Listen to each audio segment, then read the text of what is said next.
තේරෙන්නේ නැහැ යම් කිසි දෙයක් තේරෙන්නේ නැහැ කියලා කියන්න අපිට කියන්න පුළුවන් හැමෝම දන්නවා I don't understand.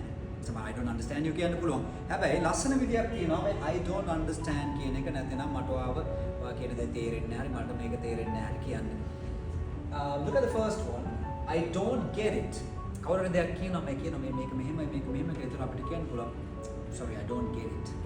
I don't get it. මට තේරෙන්නේ නැහැ ඒක. ඊළඟට අපි කෙනෙක් යමක් කියලා දෙනකොට එයාව මට තේරෙන්නේ නැහැ වගේ කියනවා නම් අපිට කියන්න පුළුවන්. Look at number 2.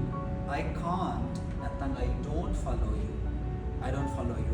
ඒතර ඔක ප්‍රශ්නයක් විදිහට අහන්න පුළුවන් දැන් මම ස්පීකර් කෙනෙක් විදිහට නැත්නම් ටීචර් කෙනෙක් විදිහට උගන්වනකොට මම අහනවා මගේ students ලාගෙන් Are you following me? එතන Are you following me කියලා කියන මගේ පිටිපස්සේ එනවද ඔයාලා කියලා අහනව නෙවෙයි.